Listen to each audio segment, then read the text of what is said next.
네, 안녕하십니까. 헬파고 라이브 시작합니다. 우리 헬파고 가족 여러분 중에 이 와중에 여기에 들어오신 분들은 아주 뭐 특별하다고 봐야 될 텐데, 여튼 그 여유로움일까요? 넉넉함일까요? 여튼 뭐 그렇습니다. 왜냐하면 요즘 요 시즌에는 이제 시험이 다가오면 거의 뭐 학원을 다니다가도 홀로 그 혼자만의 공간으로 숨어들어서 집중해야겠다 하다가 집중이 안 돼서 실망하기도 하고 그러는 시즌인데, 이렇게 또 그 우리 가족 중에 한 분이 특별히 또 라이브를 또 추가로 좀 부탁을 해 들어오셔서 이렇게 하게 됐네요. 근데 저는 그게 이렇게 좁은 공간으로 숨어 들어가, 표현은 좀 뭐 어폐가 있지만 그런 방식도 있겠지만, 이렇게 여전히 함께 하면서 마지막을 이렇게 준비하는 것도 나쁘지 않은 괜찮은 방법이다라는 생각을 합니다. 이왕 그 시험과 관련해서 지난번에도 라이브에서 말씀드렸지만, 알고 있고 또 그것이 곧 실력이겠는데, 그 실력만으로 시험 보는 건 아닙니다, 여러분. 그러니까 지금 이 순간에 내가 아는 게 너무 없다는 느낌이 올 수가 있어요. 시험이 다가올수록 더더욱 그렇습니다. 뻔히 알고 있는데도 그 뭔가 심리적으로는 멍한, 내가 과연 아는 게 뭔가 하는 느낌이 올 수도 있는데, 거기에 뭐 함께 그 느낌에 휘말려서 쪼그라들 필요는 없습니다. 주눅들 필요 없고요. 누구나 이제 시험 전에 겪는 정서적인 경험이니까 그거는 너무 거기에 매이지 마십시오. 지금 한 가지 꼭 지난번에도 말씀드린 것 추가일 수도 있고 반복일 수도 있고 그런데, 여러분 시험을 보고 욕심껏, 나의 최대한의 욕심껏 득점을 하고 싶다, 점수를 득하고 싶다라고 하면 이게 아이러니입니다. 욕심을 버려야 합니다. 예. 욕심껏 점수를 얻고 싶으면 욕심을 버려라. 예. 이 말씀을 왜 드리냐, 지난번과 연결이 되는데요. 욕심을 버려야 그나마 운에 맡겨서 득할 수 있는 부분은 득할 수 있다. 100% 알고 시험 볼 수는 없다. 그리고 아무리 공부를 열심히 해도 출제자들은 최상 난이도 거기에 몇 퍼센트 포함시킵니다. 그것까지 욕심을 부릴 수는 없는 것이고, 그래서 중요한 것은 여러분의 마음이 먼저 이렇게 좀 정직하고 담백해져야 됩니다. 내가 그동안 해온 거, 내가 알고 있는 것 정도는 맞춰야 되겠다. 실수하지 않아야 되겠다. 이 마음이 매우 중요합니다. 그래서 시험 볼 때는 모르는 건 패스, 내가 알겠는 건 얼른 정답 골라내고, 그리고 패스 빨리빨리 건너뛰면서 끝까지 가고, 두 과목 함께 보잖아요, 늘. 그러니까 이제 두 번째 과목까지 달려가야 됩니다.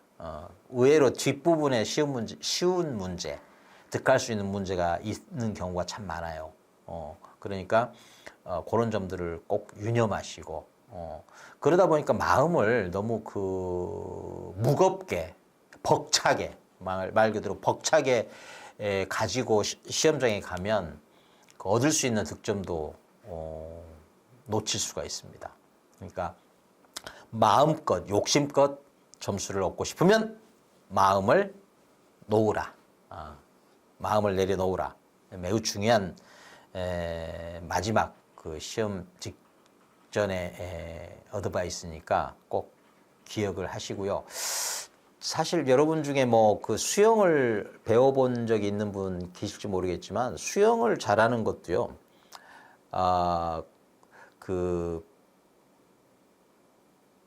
힘을 몸에 주면 줄수록 가라앉잖아요. 뜨고 싶으면, 그러니까 힘껏 나아가고 싶은 힘을 빼야 되죠. 수영의 아이러니입니다. 근데 그리고 학습의 그 결과를 이제 체크해 볼 때 보는 시험에서도 마치 수영에서 그러하듯, 욕심껏 득하고 싶으면 욕심을 내려놓으라. 욕심을 빼라. 이런 말씀을 꼭 드리고 싶고요. 그리고 제가 지난번에 나눠드렸던 자료 중에 수정을 꼭 해야 될 부분이 있어서 그 수정을 한 자료를 배포를 했는데 사람이 하는 거라 이것도 또 그때 라이브 때문에 급히 만든 자료라 또 실수가 있더라고요. 그래서 일부 요 부분이죠. 요 부분 보이십니까? 요 부분에서 이 연간소득을 지난번에 NOI 그러니까 순영업소득 NOI는 여기에 있었죠. 여기 어디입니까? 여기 순영업소득 이 부분에 나타나는 건데 이때 이 I도 있고 이때 I도 있는데 인컴은 맞아요. 인컴은 맞는데 이 영업 현금 흐름에서 NOI하고 여기서 그 소득 할 때는 개념이 다른데 똑같이 그냥 표기를 해버렸어요. 옥이죠. 그래서 여기는 그냥 I입니다. 인컴. 1년에 벌어들이는 수입. 그러니까 영업에서 벌어들이는 순영업 소득이 아니고 1년 전체로 볼 때 한 개인이 벌어들이는 수입, 연간 소득 이렇게 이해하셔야 됩니다. 그리고 요게 또 요 밑에도 나타나는데 여기까지 제가 자료를 고치질 못했어요. 여기 총 부채 상환 비율 여기 DTI 여기도 나오잖아요. 이때 이제 그 DTI에서의 I 역시도 여기 지금 NOI로 남아 있잖아요. 순영업 소득으로 여기 I로 바뀌어야 되겠죠. 그래서 마저 고쳐주시고 고친 수정 자료는 또 올려드릴게요. 그 지난번에도 말씀드렸지만 이 PC로 지금 보고 계시는 분은 핸드폰으로 그 QR 코드 하단에 있는 QR 코드를 통해서 오픈 채팅 들어올 수 있고요. 핸드폰은 더보기 보시면 링크가 또 있습니다. 그러니까 그걸 통해서 들어오셔서 자료를 취하시면 되고요. 지난 시간에 그 뭐 욕심껏 자료는 그 다루지 못한 자료가 더 많았는데 그 교육학 그러니까 부동산학 개론 관련해서 이제 다루다 보니까 뭐 그 시간이 그것마저도 시간이 넉넉지 않아서 급하게 끝낸 느낌이 있습니다. 근데 사실 오늘 이 라이브도 여러분에게 그 이 정해진 시간, 마냥 허락되지 않은 시간 안에 뭐 시험 전에 어떤 말씀을 또는 어떤 자료를 드리는 게 가장 가장 가성비가 높은 효율적인 그런 라이브가 될까 이런 고민을 좀 하게 됐습니다. 그래서 지난번에는 이 자료 이렇게 쭉 나눠 드리고도 첫 번째 자료 정도 다루고 말았거든요. 이렇게. 그래서 오늘 그 중에 좀 그래도 좀 주어진 시간에 어떤 게 가장 효과적일까? 시험에서 단 한 문제라도 더 맞출 수 있는 자료가 뭘까? 이런 생각을 좀 했어요. 그런데 지난번에 부동산학 개론, 그러니까 1차 시험 일단 붙어야 2차도 의미가 있는 거 아니에요? 1차 시험에서는 일단 교육학 개론, 꼭 제가 교육학을 전공하다 보니까 교육학 개론 그런데 부동산학 개론, 학개론, 이 학개론에서 그 공식, 다루어지는 공식 거의 막라에서 안내를 드렸는데 요게 그 공식을 또 쓰려면 계산기라는 게 또 이제 활용이 잘 돼야 되잖아요. 근데 그리고 이제 그 계산기와 관련된 얘기들은 노하우들은 많이 여러분께 또 다른 컨텐츠를 통해서 그 안내를 소개를 했습니다. 근데 다 하고 또 생각을 해보니까 마지막에 또 조금 여러분에게 마지막 그 활용 점정과도 같은 그 계산기 다루는 법을 좀 추가를 해야 되겠다 하는 생각이 들더라고요. 그 중 하나를 말씀을 드리면 자 이겁니다. 여러분 시험 볼 때 이렇게 숫자가 이렇게 그 금액 같은 게 제시가 되잖아요. 뭐 얼마를 대출을 받았다 또 얼마다 뭐 이렇게 제시되는 게 있는데 그 우리말로 억, 만 이렇게 표현되는 게 있는 반면에 그냥 숫자로 예컨대 이렇게 표현되는 것들이 있어요. 뭐 이렇게 이런 식으로. 근데 이런 식으로 표현되는 것들은 이걸 읽고 난 다음에 그것을 계산기로 누른다? 이건 바보짓이죠. 바보짓이에요. 그러니까 이런 경우는 그냥 보이는 대로 이 계산기를 들고 눌러야 되거든요. 그 계산기에 여러분 말씀드린 계산기에 그 0이 하나짜리가 있고 2개짜리가 있다고 했잖아요. 그러니까 이거는 이런 숫자를 계산기에 누르려면 이게 얼마인지 굳이 읽으려고 애를 쓰지 마세요. 그냥 300이니까 3 치고 여기 저기 보시면 계산기 보시면 3 치고 그다음에 0 2개짜리 여기 있잖아요. 요거 치고 그다음에 0 3개니까 요거 이렇게 치고 또 0 3개니까 이렇게 치면 되는 거예요. 이게 얼마인지 굳이 읽어낼 필요 없잖아요. 이 점도 시험 볼 때 매우 중요한 포인트입니다.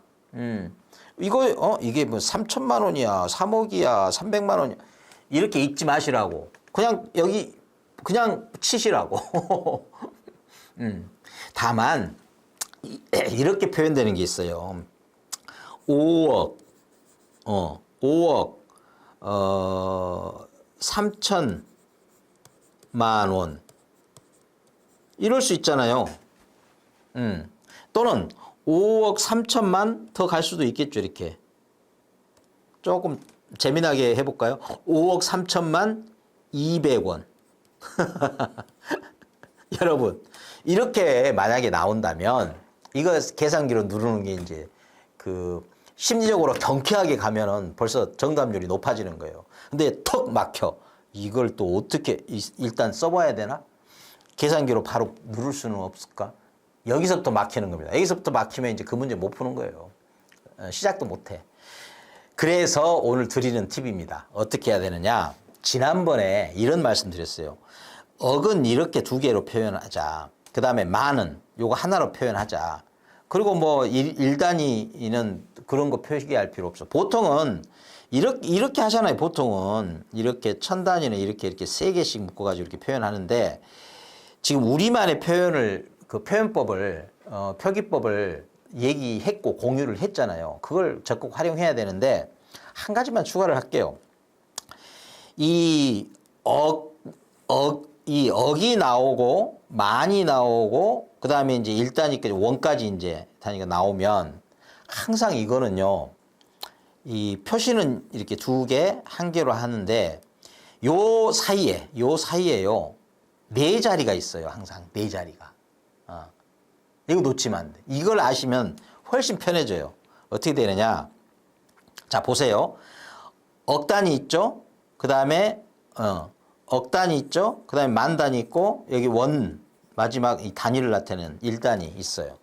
이렇게 중간 여기 이렇게 네 자리씩이 있어요. 4자리씩. 하나, 둘, 셋, 넷. 하나, 둘, 셋, 넷. 이렇게. 그래서 5억 그러면 일단은 억 표시하면 5억이 여기 그냥 5 이렇게 오는 거예요.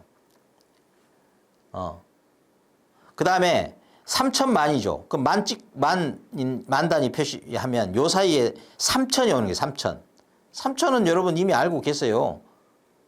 보통 이렇게 표현을 해버리죠, 그냥. 사실은 이거예요, 이거 3천. 3천. 물론 이렇게 표시하는. 그리고 여기에 지금 요 만이라는 게 있는 거죠. 3천만 이렇게 되는 거예요. 그리고 200원이죠. 200원은 끝에도 또 4자리가 오거든요. 4자리인데 200이야, 200. 몇 천도 아니고 그냥 200이야. 그럼 어떻게 해야 돼요? 4자리는 와야 되겠고. 200은요. 200은 다 해서 3자리 뿐이에요. 그럼 앞에 한 자리를 이렇게 표시를 해줘야 되겠죠. 그래서 숫자로 표현하면 530000200 이렇게 표현하자는 거예요. 복잡한 것 같은 매우 간단해요. 자, 억은 이렇게 표현하자 그랬죠. 만은 이렇게. 그 다음에 1의 자리는 뭐 표현 안 해도 되는 거니까. 근데 각각의 그 마디마다 4자리씩이 들었나요? 4자리라는 것은 천이잖아요. 1000, 100, 10 이런 식으로. 그래서 억, 만 우리말 표현으로 이렇게 등장하면 그걸 일단 그렇게 머릿속에 딱 그린 다음에 그 네 자리씩 오는 거야. 있으면 쓰면 되고 없으면 0으로 처리하고 그리고 단위만 표시하면 되는 거예요.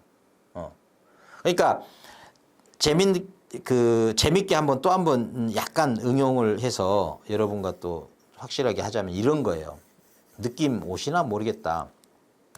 자, 2,000억 23만 5원. 이거 어떻게 표현하면 좋겠어요? 자, 보세요. 여기 억이 있죠. 억이 있으니까 억인데 앞에 2천이야.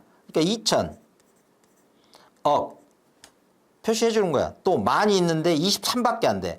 근데 네 자리가 와야 되는데 23밖에 안 되니까 0023 23만. 그다음에 원이 오는데 단위 원이 오는데 여기에도 네 자리 들어가는데 딱 5밖에 안 오잖아요. 그러니까 세 자리 채우고 5가 오는 거예요. 이렇게 쓰면 되는 거야. 우리말로 표현된 거는 이렇게 숫자를 옮길 수가 있는 거예요.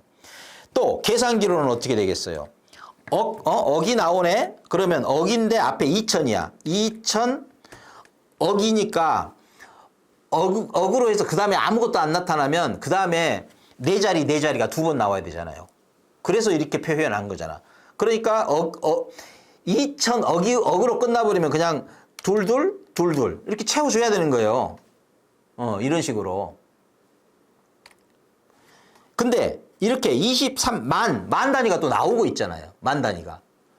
그리고 원이 앞에 또 5가 붙어 있어. 그러니까 이런 경우는 이렇게 되는 거죠. 자, 2천억이에요. 그럼 2천, 억 나타났어. 그 다음에 없지 않아. 아예 없으면 네 자리를 두 번 네 자리 한 번 이렇게 만들면 되는데 그게 아니잖아. 2천 쳤어요. 억. 근데 또 만이 나타나. 만이 나타나면 일단 네 자리를 가져야 되죠. 그러면서 만이니까. 근데 여기가 지금 23만이야. 그러면 00 두 개니까 0023만. 0023만. 지금 오른쪽에 제 개인 메모가 있는데 요거는 제가 그 라이브니까 잊지 않고 여러분께 해야 될 얘기를 제가 내 나름의 코드 비슷하게 해서 메모를 해 놓은 거니까 신경 안 쓰셔도 돼요. 자, 이런 식으로 하시면 되는 거야. 그 다음에 23만까지 찍었어. 그 다음에 또 네 자리가 나와야 돼. 근데 5가 있으니까 0 3개. 3개니까 둘, 하나, 그 다음에 5, 그러면 끝나는 거야. 이게 표현을 한 거예요, 이게. 예. 어떻습니까? 그러니까 어떤 숫자든 우리말로 표현된 것을 이 계산기로 누르는 것도 너무 편해지는 거지. 예. 이런 방법을 따로 습득해 놓지 않으면 이거 누르는 것 자체가 일이고 헷갈려요. 그러면 계산 문제, 계산은 둘째치고 숫자 자체가 눌려지지가 않는 거예요. 이러면 심리적으로 이제 턱 하고 숨이 막히면서 이제 그 다음 흐름이 벌써 한번 꺾이는 거죠. 이런 경험을 사전에 미연에 방지하려면 이 숫자 누르는 거 마지막 이 코칭 하나만 더 곁드릴까요? 여러분 지난번에 설명을 했다고는 하는데 이번에 확실하게 다시 한번 설명할게요. 자, 20% 시험에 20% 30% 이런 거 나오면 이 퍼센트를 점으로 소수로 바꾸지 말라고 그랬죠. 어떻게 하라고 그랬어요? 그냥 누르라고, 퍼센트를 누르라고요. 그러니까 이렇게 말씀드렸어요. 자, 300에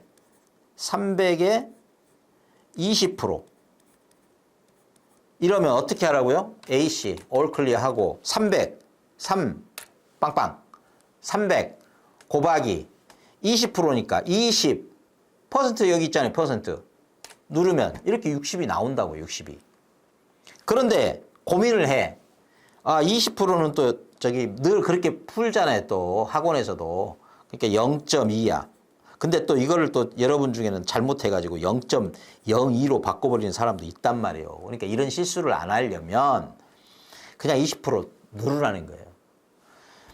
만약에 시험 보다 보면 또 그런 경우가 있어. 퍼센트가 두 번 나오는 퍼센트에 퍼센트를 곱해야 될 때가 나와요. 이런 경우는 이 퍼센트가 두 번 곱해지는 경우는 하나는 반드시 소수로 고쳐야 돼. 또 이거는 어쩔 수 없어요.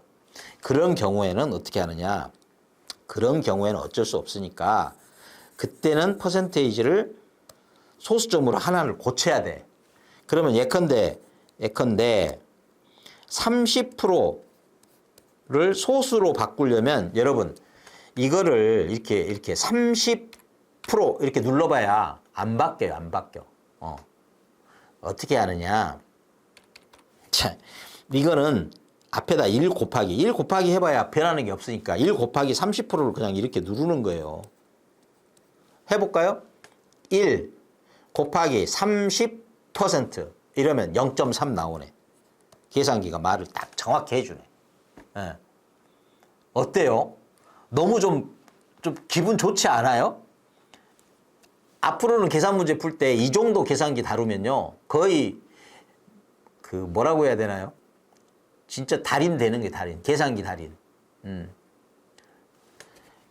이 되게 제가 중요하다고 말하지 않아도 그냥 반갑지 않아요? 기분 좋아지지 않아요? 예. 요거, 기억하시기 바랍니다. 퍼센테이지 그냥 눌러라. 꼭 소수로 고칠 일이 있으면 앞에 1 곱하기 그냥 눌러라. 그러면 그게 소수로 바뀐다. 너무 고마운 팁이죠? 예.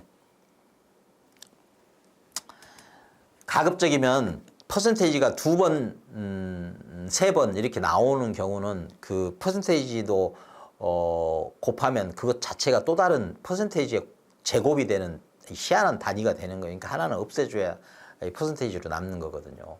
그리고 지난번에 말씀드렸죠. 퍼센테이지를 숫자로 바꾸고 퍼센테이지를 없애고 싶으면 그 퍼센테이지를 100분의 1로 그냥 바로 바꿔버리면 되고, 퍼센테이지로 나타내고 싶어. 어떤 숫자가 있는데 몇 퍼센트인지를 알고 싶어. 그럼 그냥 100%를 거기다 곱하세요. 그럼 퍼센트 남기고 앞에 계산하면 되는 거야.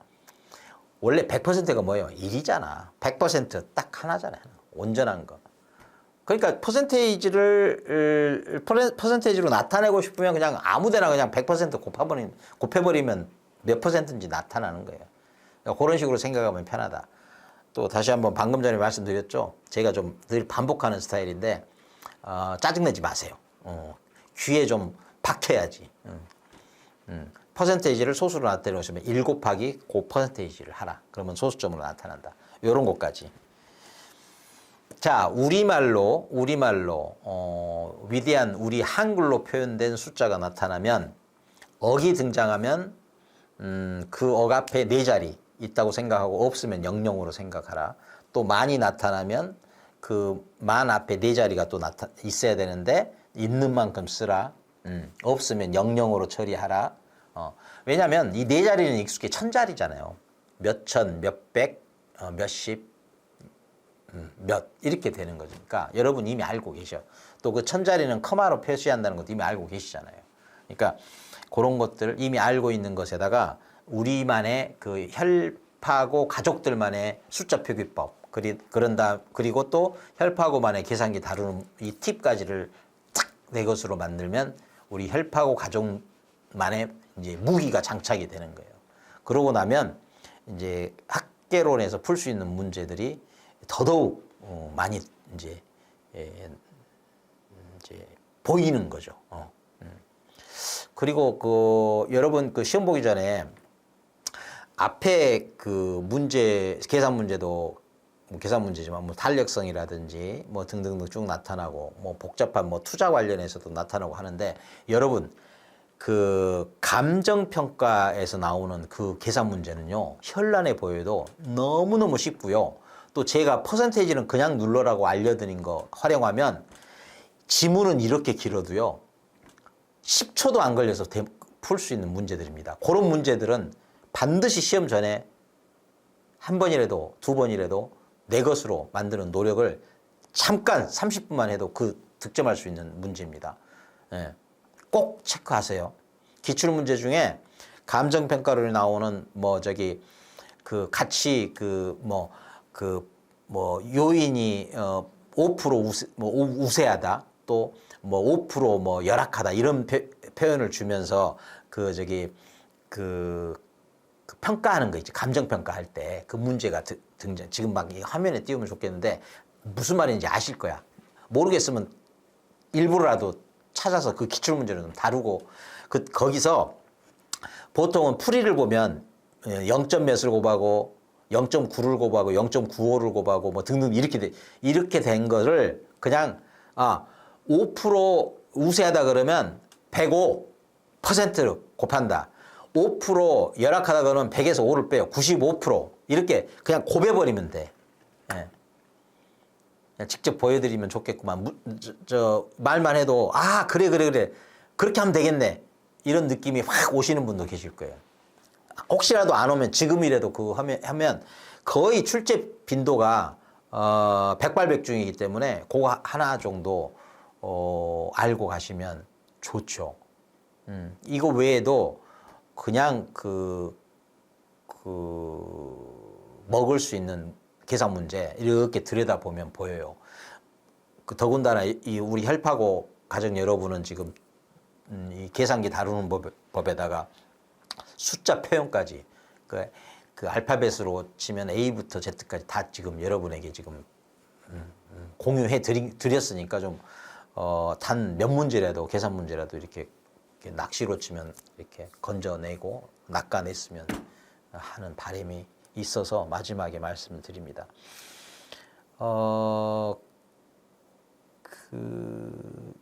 공식을 애우면 바로 공식 적용하면 풀리는 그 투자론 관련해서 나오는 문제들, 그리고 공식이 은근히 심플 담백하다고 지난번에 말씀드렸잖아요.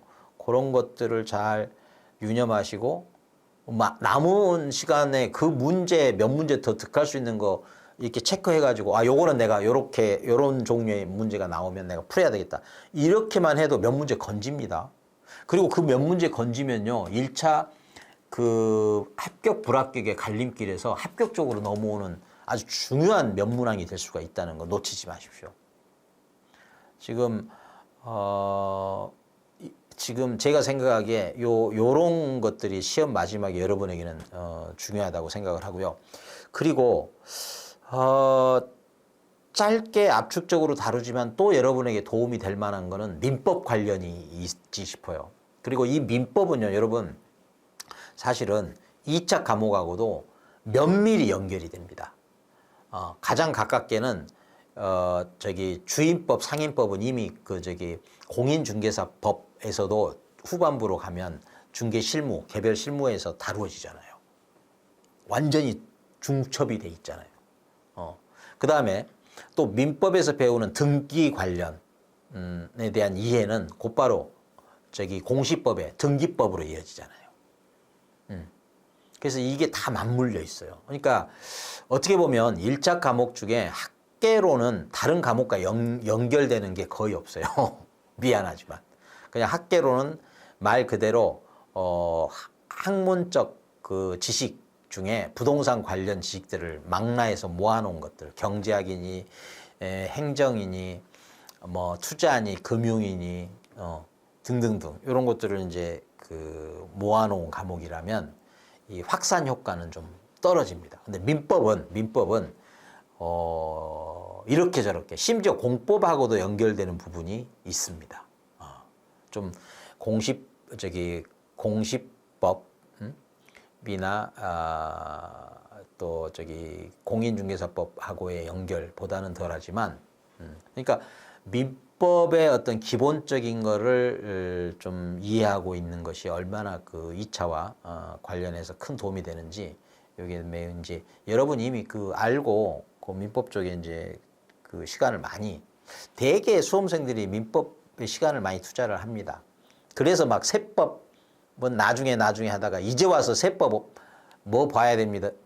뭐 봐야 되나요? 뭐 이런 질문을 하는 그런 어려움을 호소하는 학습자들도 꽤 있나 봐요. 근데 그렇잖아요. 민법도 민법이고 모든 과목들이 방법을 제대로 찾아서 해온 분들은 어느 정도 민법을 이미 어느 수준에 끌어올려 놓고 세법 준비를 했을 텐데, 그렇지 못한 분들은 이제 와서 이제 민법도 어정쩡한 데다가 또 세법은 안 돼 있고 이래서 막 심리적으로 엄청 지금 큰 부담을 느낄 겁니다. 만약에 혈파고 가족분 중에 그런 분이 계시다면 그렇게 해서 2차까지는 안 됩니다. 지금 이 시간을 기준으로 현재 기준으로 보면 그 부분 2차는 지금까지 해 왔다면 한 것으로 그냥 그 대응을 할 수밖에 없고요. 지금 마지막에 그 일단 1차를 넘어서야 되니까 여기에 좀 집중할 필요가 있겠다 싶습니다. 그래서 그 이 민법과 관련해서 특히 뭘 말씀드리는 게 좋을까 그런 생각도 좀 많이 해봤는데 지난번에 준 자료 중에 여러분 저 민법 관련해서 그때도 좀 그 같은 생각을 하고 여러 자료 중에 그래도 요건 좀 공유를 마지막에 해야 되겠다 해서 만들었던 자료가 이게 이제 법정갱신 관련이에요. 이게 왜 그 중요하고 좀 가성비가 높은 거냐면 저기 오른쪽에 보시면 여기 주임법, 그러니까 주택임대차보호법도 또 나오고 상가임대차보호법 등장하죠. 또 민법 관련해서 지상권 나오죠. 용익물권이죠. 물권 중에 용익물권. 그다음 전세권 나오죠. 그다음에 임대차 나오죠. 요 임대차는 민법에 나오는 임대차고 저 특별법으로서 주택임대차보호법이 있는 거예요. 그러니까 여러분이 민법을 공부했다면 아 여기에 지금 굉장히 중요한 것들이 망라돼 있구나. 그리고 그것이 이 법정갱신과 관련해서 종합적으로 지금 정리가 돼 있구나. 그리고 각 계약의 기본적인 내용, 법적으로 어떻게 구성되어 있는지 이런 것들도 지금 언급이 돼 있구나, 종합돼 있구나 이런 느낌을 받으실 거예요. 그리고 제가 알기로 이 법정갱신 각각의 그 단원, 그 파트를 배울 때는 다 배워요. 다 배우는데 하도 복잡하고 상이하고 차별화돼 있어서 이게 한 번에 꿰서 자료만으로도 가지고 있는 사람이 없습니다. 그러니까 사실은 이 자료는요, 우리 이 혈파고 가족만 가질 수 있는 자료를 제가 드린 거예요. 그리고 이 자료 정리에도 많은 수고와 시간이 들어간 겁니다. 그러니까 마지막에 여러분 이걸 가만히 음미를 하면 여러모로 쓸모가 있습니다. 일단 이 임대차, 민법에서 임대차하고 특별법으로서의 주임법의 차이를 일단 알게 되는 거고요. 그 다음에 법정갱신이라는 한 가지 토픽을 가지고 요걸 비교하는 데 도움이 되고요. 왜냐하면 지금 시험이 각각에서 나올 거거든요. 각각에서 이제 한 문항이든 최소 나올 거란 말이에요. 특히 이제 주임법이나 상임법은 이 법정갱신 관련해서 나옵니다. 그리고 지상권, 이 전세권, 이 둘의 차이도 기본적으로 알고 있어야 될 내용이고, 특히 저기 빨간색으로 건물이라고 표시되어 있잖아요. 여러분, 이 표시가 왜 되어 있을까요? 이 법정갱신과 관련해서 전세권은요, 건물하고만 관련이 있어요. 이것도 시험 문제 하나가 또 됩니다. 이 종합된 하나의 표에 시험거리가 무지무지 많이 지금 압축되어 있는 거예요. 그리고 각각에 대해서는 알지만 이게 이 여러 가지가 지금 연결돼 있고 비교해야 되는 것들이라서 공부를 하긴 했는데 지금 막판에 한 번에 떠오르질 않는 이런 상황일 거예요. 거의 그렇습니다. 10중 8구. 근데 이걸로 좀 한번 들여다 보십시오. 이 법정갱신은요. 법정갱신은 자 그것이 어떻게 할 때 해당이 되는지, 그러니까 법정갱신이 성립하는지 성립하지 않는지, 그게 임대인 입장에서 어쩔 때 또는 임차인 입장에서 어쩔 때 법정갱신 여부가 갈리는지, 그리고 법정갱신이 되면 그 효과가 어떻게 되는지, 요런 거. 그 다음에 그 법정갱신된 다음에 이 소멸하는 거, 그것에 대한 통고, 그리고 통고한 후에 기간이 어느 정도 지나야 그게 소멸하는지, 그 기간이 이제 요렇게 밑에 임대인이 통고했을 때, 임차인이 통고했을 때, 요렇게 해서 정리를 한 거란 말이에요, 지금. 요렇게 몇 가지입니까, 지금. 자, 그 법정갱신 되냐 안 되냐와 관련해서 임대인 조건, 임차인 조건, 그 다음에 갱신되면 어떻게 되는지, 그 다음에 이 조건이 있고 존속기간은 따로 분리가 돼 있어요. 구분돼 있어요. 그러니까 법정갱신이 되면 존속기간 따로 정해져 있고 그 외의 조건이 어떻게 되는지 이렇게 돼 있어요. 그리고 나머지 것들, 이렇게 소멸은 누가 시킬 수 있는지, 언제 할 수 있는지, 그리고 통과하면 얼마 만에 소멸이 되는지까지. 예, 알아야 될 것들도 이렇게 여러 가지지만 그 각각이 그 물권, 개별 물권과 관련해서 또는 임대차는 물권이 아니죠. 요거 채권이죠. 이 사실도 여러분 지금이라도 새삼 짚어 놓으셔야 되겠죠? 물권의 용의권으로서 지상권이 있고 지금 전세권, 요 외에도 지역권이 있죠. 그리고 이제 채권으로서 임대차가 있는 겁니다. 채권. 여러분 물권과 채권의 차이 여러분 저기 민법에서 얼마나 중요합니까? 모든 걸 망라해서 근간을 이루고 있잖아요.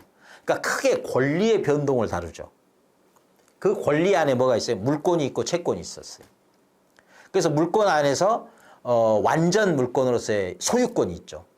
그 다음에 제한적인 물권.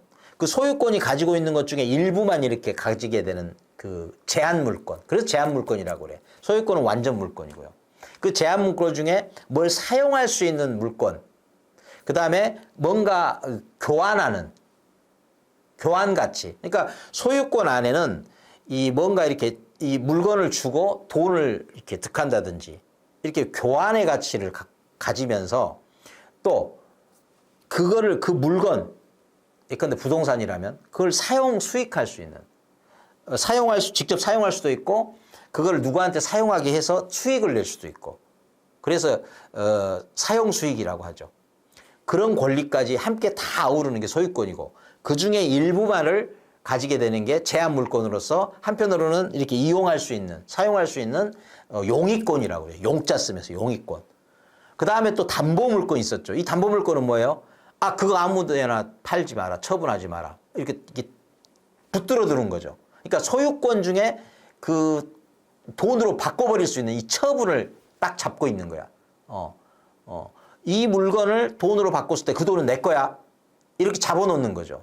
어쩔 때 나한테 빌려간 돈 안 갚으면 이게 저당이잖아요. 그게 담보물권이라는 거예요. 그러니까 이 전체의 이 구도를 알고 그동안 공부를 해 오셨어야 돼. 그리고 공부를 했다면 이 전체 구도가 지금 좀 잡혀 있었어야 되는데 과연 그러냐. 아마도 우리 저기 뭐 헬프하고 가족분들은 대개는 어렴풋이나마 잡고 계시리라고 보고 이게 안 잡혀 있으면 어불성설이죠. 그야말로 참 뭐라고 표현하기 힘든데 여튼 그렇습니다. 그래서 이 용익물권 중에 물권 중에 용익물권 중에 이제 지역권 빼고 지역권에는 법정갱신이 없다는 걸 이 표에서 벌써 알 수 있잖아요. 법정갱신에 해당되는 건 지상권, 전세권. 그 다음에 저기 채권으로서 임대차. 요 차이. 예. 그리고 이제 특별법으로서 주택 임대차 보호법, 상가 임대차 보호법. 여러분, 이 임대차하고 주택 임대차 보호법하고 차이는 뭘까요? 임대차는요, 채권이기 때문에 물권이라고 하는 건 등기를 하잖아요. 등기를 해야 자기 거라는 게 외부로 알려지잖아. 그래서 누가 손을 못 대지. 요걸 대항력이라고 하죠. 내 거니까 손대지 마. 내가 먼저 찜한 거야. 이게 대항력이에요. 다른 게 아니고. 그게 뭘 통해서? 등기를 통해서. 근데 물론 물권 중에 등기를 하지 않아도 인정되는 물권들이 있어. 그거 시험 공부를 했잖아. 예. 그래서 등장하는 것들 떠오르실 거야. 예컨대 대표적인 신축 있잖아. 신축의 경우에는 등기하지 않아도 일단 소유권은 인정이 돼요. 이거 네 거야. 뭐 때문에? 꼭 이거 내 거야 하고 등기하지 않아도 네가 지었잖아. 네가 만들었잖아. 네가 창조주잖아. 네 거야. 이렇게 인정되는 부분들이 있어요. 요거를 또 시험거리로 해서 문항이 만들어지죠. 그 등기하지 않아도 이게 이제 법으로는 186, 민법 186조에서는 등기를 해야 될 걸 얘기하고 187조에서는 등기하지 않아도 인정되는 물건들이 설명이 되죠. 공용징수라든지 뭐 이런 거 있잖아요. 상속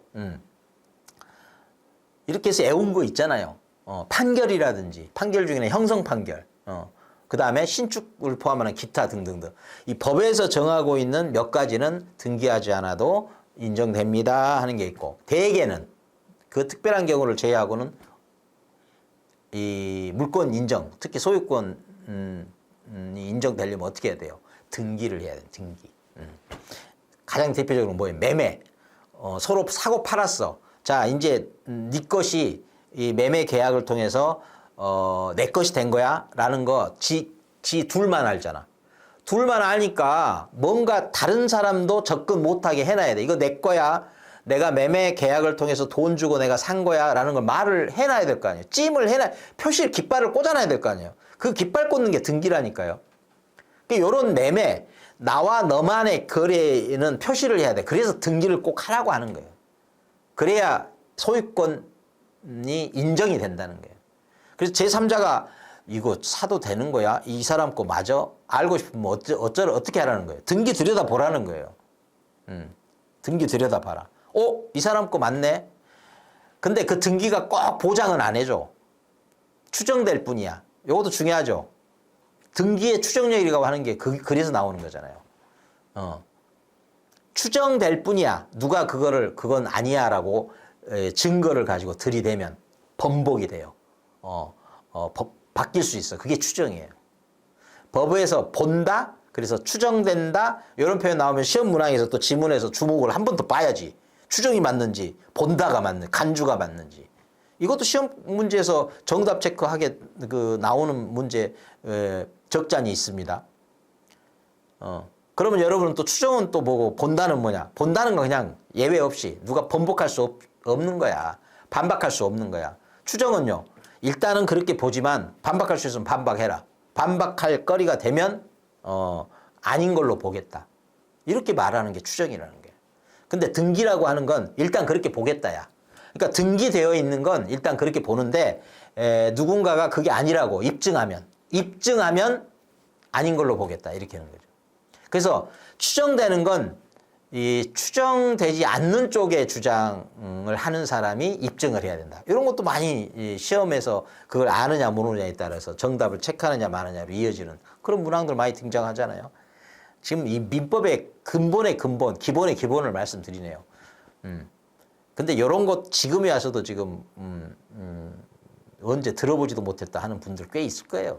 우리 혈파고 특히 이 혈파고 가족분들 외에 학원에서 지금 1년 동안 공부한 학습자 중에 이런 것조차도 왜 그게 새삼스럽게 들릴까? 이런 분들 있다니까요. 거짓말 아니고. 예. 자, 계속 얘기를 하자면 그래서 추정이냐 아니냐. 그렇죠. 등기라는 게 왜 필요하냐. 얘기를 지금 한 거죠. 그래서 지금 임대차는 채권이야. 사람 대 사람의 계약이야. 그러니까 이 둘의 계약에 의해서 임대차가 성립했다 하더라도 이 둘만의 거래는 아무도 몰라. 둘만 알아. 계약서로만 되어 있어. 그래서 이 임대차와 관련된 민법에서는요.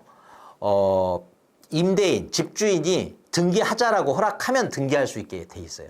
그러니 이 임차인들은 등기할 수 있겠어요, 없겠어요? 임대인은 다 싫어하니까 거의 무용 지물의 사문화된 법조항이란 말이에요. 그래서 특별히 주택임대차 보호법을 통해서 등기 안 해도 돼. 당신이 전입신고 그러니까 그 집에 들어갔고 전입신고를 하면 등기와 같은 효과를 인정해 주겠다. 요게 보호법이에요. 여러분 이것도 모르는 분들이 많아. 맨날 시험 보려고 외우기나 했지 왜 주택임대차 보호법은 특별히 특별법으로 필요했는지 조차도 모르는 경우가 있단 말이에요. 있다가 아니라 많아요. 자, 주택임대차법은 왜 필요하다? 임대차, 민법에서 규정하고 있는 임대차로는 임차인, 특히 임차인, 약자가 보호가 안 된다는 거야. 등기가 하기가 현실적으로 어려우니까 등기 없이도 등기한 것처럼 인정해주겠다. 그래서 보호해주겠다 하는 게 이제 주택임대차 보호법이 되는 거예요. 그래서 등기 없이 뭐만 돼 있으면 보호해주겠다. 이게 보호법이에요. 상임법도 마찬가지고. 왜 그래요? 다 채권이니까. 채권은 등기 안 하잖아요. 물권만 등기하잖아. 물권은 또 등기 안 해도 인정되는 것도 심지어 있잖아. 예. 그게 186조, 187조로 지금 정해져 있단 말이에요. 예. 그래서 일단 요 법들이 왜 다르다고 하면서 자기의 모습들을 따로 갖고 있는지 요것부터 아시는 게 중요하고, 또 그러기 전에 물권과 채권의 이런 기본적인 컨셉 쥐고 있는 게 중요하고, 이러는 한에서 지금까지 해왔던 공부를 다시 한번 들여다보세요. 그러면 새롭게 보일 수도 있어요. 이 지금 제가 말씀드리는 것은 모든 범위를 망라한 가장 기본의 기본을 이루는 핵심입니다. 이게 있는 사람과 그리고 의식적으로 떠올리면서 공부하는 사람하고 그냥 흐지부지 그냥 파편적으로 그냥 애워대는 그런 공부하고는 급이 다르죠. 안정도가 달라요. 그런 거. 혹여라도 지금 이런 저의 어떤 그 설명 말씀 때문에 그런 경우 많아요. 못 모르고 많은 걸 지금 애워뒀고 뭔가를 학습했다고 해놓은 것들 잘은 모르겠는데 해놓은 게 있어. 근데 지금 딱 하나로 꿰지는 느낌을 받는 수도 있어요. 받을 수도 있어요. 그렇다면 정말 이 라이브에 잘 들어오신 거지. 저는 그걸 바라고 지금 드리는 말씀이에요. 일단 기본적인 거 이렇게 말씀을 드리고, 그러니까 민법에서는 먼저 그 어떤 그 권리 일반에 대해서 총론적으로 설명을 하면 그 안에는 뭐 저기 권리의 변동이니 뭐 등등 쭉 설명이 되고 마지막에 무효 취소까지 쭉 이어지잖아요. 그리고 물권법, 계약법 이렇게 등장을 하잖아요. 그리고 민사특별법 나오고 이런 구조로 돼 있고, 그러니까 일단 물권법하고 계약법을 다루는데 물권과 채권의 차이를 안다는 건 너무너무 중요한 거지. 그리고 그에 앞서서 이 둘은 권리인데 이 권리가 어떻게 해서 변동하는지 바뀌는지, 그것이 등기가 꼭 필요한 경우도 있고 등기가 필요하지 않은 경우도 있다. 이런 거. 그런 거. 그래서 이 저기 상임법까지 쭉 망라하다 보면 계속 법정갱신 얘기 나오고, 본격적으로는 뭐가 나와요?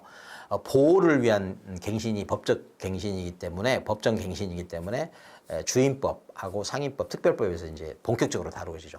근데 그게 아예 없는 게 아니고 앞에 지상권, 민법에 나오는 지상권이나 전세권, 임대차에도 나오더라. 그래서 그걸 정리를 하면 이런 정도로 정리할 수 있다. 이런 겁니다. 이 법정갱신이 나오기 전에 이 계약이라고 하는 기본적인 내용들을 다들 갖고 있죠. 각각. 이 특히 존속기간과 관련해서. 그 다음에 갱신요구권이라는 것도 특별법, 보호법까지 안 와도 민법에도 등장한다. 이런 건데요. 일단 여기 이 지상권, 여러분 지상권이 뭐예요? 지상권. 땅 위에, 토지 위에. 여러분 지금까지 공부해놓고도 토지 그러면 그 받는 특별한 느낌, 그 건물 그러면 특별한 받는 느낌, 이게 없이 그냥 부동산, 심지어 뭐 동산과 부동산 할 때 그 등장하는 단어에 움찔움찔 이런 느낌 안 오면 그것도 문제입니다. 그 일종의 다른 시그널이 다른데 늘 받는 느낌은 똑같아. 이 문제 있는 거죠. 건물이라고 말할 때하고 토지라고 말할 때하고 부동산이라고 말할 때하고 동산이라고 말할 때하고 느낌이 그러니까 공부가 진행이 된 만큼 학습이 쌓인 만큼 그것도 그 온전함에 비례해서 이게 이제 자극이 달리 들어와요. 시그널이. 지금 아까 전세권 관련해서도 건물이라고 말할 때하고 토지라고 말할 때하고 확 달리 일단 들어와야 되는데, 이게 흐지부지 그냥 흐릿하게 그렇게 들어오면 그 다음 시험 문제 풀어봐야 오답이죠. 좀 약간의 그 횡설수설 느낌이 있는데 제 마음이 좀 급한 것을 감안해서 좀 이해를 좀 해주십시오. 그 다음에 여기 그래서 이제 지상권이 방금 뭐라고 그래? 땅지, 지상권, 땅 위에 그거를 권리로서 이용할 수 있고 사용할 수 있고 그럴 권리라는 거죠. 근데 어떤 목적으로? 소유의 목적으로. 뭘 소유해? 그 땅 위에 짓는 거, 집이라든지 어떤 공작물이라든지 또는 심지어 나무, 수목 이런 것들을 심기 위해서 필요로 하는 권리, 그게 지상권이에요. 소유권은 딴 사람한테 있는데 요 땅 자체 소유가 아니라 요거 나 저기 집 내 거, 내 집, 내 창고, 내가 기르는 수목을 위해서 좀 설정해달라, 인정해달라. 그게 이제 설정 행위죠. 그렇게 해서 득하는 게 이제 지상권. 그러니까 무슨 권 그러면 여러분 그 문자로만 다가오면 사실 안 되죠. 지상권 그러면 되게 그 디테일은 그 다음 문제고 일단 느낌으로 와야 돼요. 지상권, 땅 위에 그거를 전적으로 쥐고 흔들 수 있는 거의 소유권에 준하는, 그러니까 소유권은 아니지만 땅 위의 공간은 그냥 본인이 쥐고 흔들 수 있는 막강한 힘. 그래서 그 지상 그러면 땅 위이기도 하고 지상 소유권보다는 못하지만 지상의 지상 권리 이런 느낌이 와야 돼요. 그런데 이 지상권에는 법정갱신이 또 없어요. 그래서 해당 없어서 이렇게 표시한 겁니다. 이 사실 또한 지금 알고 계시는 게 좋아요. 시험 문항에서 지상권 딱 나오는데 법정갱신 등장하면 틀린 거야. 오히려 이런 문제들이 시험에서 고난도 문제가 됩니다. 사람 헷갈리게 하고. 법정갱신이 해당되는 건 뭐예요? 전세권. 전세권. 그리고 전세권의 중에서도 뭐만? 건물만. 알고 계셨어요? 짚어 놓으셨어요? 전세권 나오는데 땅, 토지 얘기하면은 법정갱신 해당 없습니다. 또 하나, 이 전세권은요, 최단 1년, 그 다음에 최장 10년이에요. 영구히 계약 못 해요. 설정 안 해줘요. 설정 못 하게 돼 있어. 누가? 법으로 정해놨어요. 법정주의, 물권 법정주의라는 게 그래서 나오는 거예요. 그냥 시험 보기 위해서 나오는 말이 아니고 법정주의라는 게 그거예요. 법에서 그렇게 하라고 했어. 못 벗어나요. 딱 그렇게만 딱 정해져 있는 권리가 물권인 거예요. 물권. 그래서 물권 법정주의라고 돼. 그 법에서는 뭐라고 되냐? 전세권은 다 좋은데 아무리 짧아도 1년은 넘어야 되고 1년 이상 이해하고 아무리 길어도 10년 못 넘어. 이렇게 정해져 있는 거예요. 그게 전세야. 전세권. 그 임대차와 같은 내용을 갖는 전세 말고 전세권이라는 물권이 있다는 것도 알고 계세요? 전세권이 있고요. 전세가 있어요. 이게 달라요. 전세는 임대차처럼 빌려 쓰는 거고 채권으로서. 전세권은요, 물권이야. 물권과 채권의 차이를 알아야 또 이 말이 들어오겠죠? 물권과 채권의 구분도 없는데 어떻게 전세권은 채권이 아니라 물권이에요? 그 점에서 임대차하고 달라요. 이 말은 이해가 되겠어요? 안 되겠지. 예. 물권은 뭐라고 그래요? 왜 물권이에요? 사람은 차치하고 너 이제 가 있어. 나는 지금 직접 이 물건을 지배한다. 이게 물권이에요. 그래서 물건을 지배하는 권리니까 물권인 거야. 채권은요, 사람이 내 앞에 나타나요. 물건은 그 다음이야. 너 나한테 약속했잖아. 지켜! 이렇게 멱살 잡고 주장, 청구하고 요구할 수 있는 게 채권이고 사람을 상대로 하는 거예요. 그게 채권이에요. 근데 물권은 야 비켜. 나 너하고 약속한 것도 없고 네 약속 중요하지도 않아. 나는 내 권리는 그냥 직접 이 물건과 상대하도록 법에서 법정 정해놓은 권리야. 비켜! 이게 물권이란 말이에요. 그러니까 문장을 시험 보려고 외운 게 중요한 게 아니고 지금 그 의미가 너무 중요해. 그래서 지금 이걸 잠깐 듣고 나면 시험 풀이가 달라지고 이 득점률이 달라져요. 지금 사소한 얘기 하는 게 아니야. 예. 그리고 이렇게 종합적이면서도 기본적인 핵심을 말해줄 수 있는 곳은 여러분 둘러보세요. 혈파고밖에 없다고 난 솔직히 약간 과장해서 말씀을 드립니다. 약간의 과정이지만 거의 확신에 찬. 그리고 이 전세권과 지상권의 차이가 또 있죠.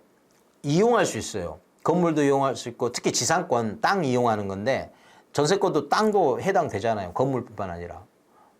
근데 같은 땅인데 지상권이 있고 전세권이 있단 말이에요. 전세권은요, 방금 전에 법으로 좀 달리 지상권은 아무리 짧아도 30년 이상, 15년 이상, 5년 이상 오히려 더 길게 이렇게 확장시켜주는 권리라면 지상권이니까. 근데 전세권은 좀 이렇게, 야, 10년 이상 안 돼. 뭐 1년 이상은 돼야 돼. 이렇게 지금 좀 범위가 정해져 있죠. 요런 느낌 일단 갖고 계셔야 돼. 그래야 그 지금까지 공부해온 거 정리하는 데도 도움이 되고, 그렇습니다. 그리고 임대차. 요 기본적으로 각 법의 좀 흐름을 좀 아시겠어요? 보호법이 따로 있는 이유, 그 다음에 임대차와 요 두 물건과의 차이, 요런 걸 기본적으로 좀, 느낌으로라도 있어야 이 법정갱신과 관련해서 이런 차이들을 또 함께 또 차별적으로 느낄 수가 있는 거죠. 여러분, 이 지상권은 아예 법정갱신 관계없다는 사실 일단 먼저 시험 보기 전에 기억을 해 주셨으면 좋겠어요. 그리고 전세권은요, 지상권과 달리 건물하고도 해당이 되는데, 특히 법정갱신은 뭐하고만 관련된다? 건물하고만. 네. 요 점이 기본적으로. 그리고 원래 그 계약에 최단, 최장이 정해져 있는 게 전세권이다. 그 점에서 이 지상권은 짧은 최단만 정해져 있어요. 그러니까 긴 쪽으로는 열려 있는 거야. 근데 최단은요, 특히 전세에서 최단은 역시 건물에만 해당된다. 요 점. 요 크게 정리를 해둘 필요가 있는 거죠. 자, 여튼, 이제 요 가장 큰 어떤, 차별화를 좀 이 정도로 하고요. 이 법정갱신 관련해서 이제 전세권부터 보면, 자, 전세권의 법정갱신이 되려면 이 임차인과는 해당 없습니다. 임대인이 그만둡시다. 갱신하지 맙시다. 이러면, 전세권 만료되는 거예요. 종료되는 거예요. 자, 누구의? 임대인만. 통지가 없으면. 그 통지는 언제 이루어져야 돼요? 만료 전 6월에서 1월. 요게 지금 여기 상가 임대차하고 같죠. 이 점에서. 요 임차인이 없다는 것도 상가 임대차하고 같아요. 고맙게도 여기 상가 임대차하고 민법의 이 전세권이 이렇게 딱 일치를 하네요. 요 점과 관련해서는. 요렇게 정리하면 또 도움이 되겠죠. 그리고 요 점. 그 다음에 임대차는요. 임대인과도 관련이 있고 임차인과도 관련이 있는데 요 경우는 보호법과 달리 그냥 임차인이 살고 있어. 그냥 뭐 나가겠다는 말도 없이 그냥 살고 있어. 그런데 여기에 임대인이 이의가 없어. 상당 기간 이의가 없어. 그럼 가는 거야. 그게 법정갱신이래요. 이렇게 말하는 거예요. 그래서 여기 보세요. 임대차. 이의가 없으면. 그 이의가 없다는 건 뭐에 대해서 이의가 없어? 임차인이 살고 있어, 그냥. 요게 임대차 법정갱신이에요. 요렇게 이 문자를 보고 임대차, 이의가 없으면 뭐에 대한 이의가 없어? 임차인이 살고 있는 것에 대해 이의가 없어. 그러면 가는 거야. 이렇게 정해놓은 게 민법에서의 법정갱신입니다. 그런데 보호법으로 넘어오면 특히 주택 여기 보면 어쩌면 어떻게 해야 법정갱신이 되냐면 임대인의 조건도 있고 임차인의 조건도 있어요. 임대인이 요런 통지 6월부터 2월 만료 전 6월 여기는 앞에는 열려 있죠. 아무 때나 좋아. 다만 만료 2개월 전까지는 통지를 해줘야 돼. 이렇게 돼 있어요. 그러니까 임차인에게 더 열려 있지 기간이. 예, 그 보호는 약자를 하는 거니까. 그래서 클로징만 2월, 6월 똑같고 한쪽은 6월이고 한쪽은 열려 있다. 요 점에 주목하면 좋겠죠. 요렇게 뭔가 통지를 하지 않으면 가는 거야. 이렇게 되는 겁니다. 그리고 상가는 아까 저기 임차인에게는 이런 조건이 없어요. 법적으로. 임대인에게만 있어요. 임대인. 그리고 여기는 2월이 아니라 1월이야. 거의 만료 직전까지 다가가서 정해져 있죠. 다가갈 때까지. 주택임대차는 좀 만료 전에 일찌감치 이렇게 돼 있죠. 그게 아마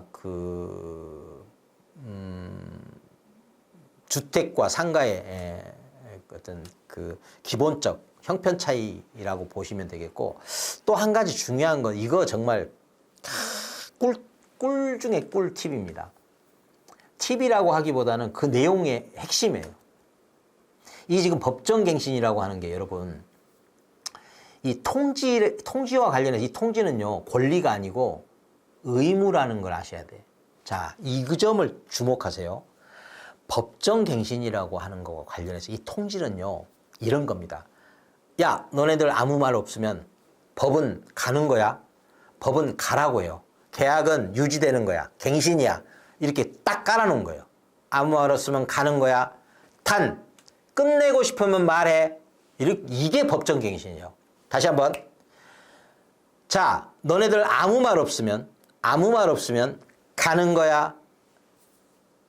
왜? 법이 그렇게 정했어. 그런데 만약에 그만두고 싶으면, 계약을 끝내고 싶으면 말해. 반드시. 그러지 않으면 가는 거야. 이렇게 말하는 게 법정갱신이에요. 요 점이 매우 중요합니다.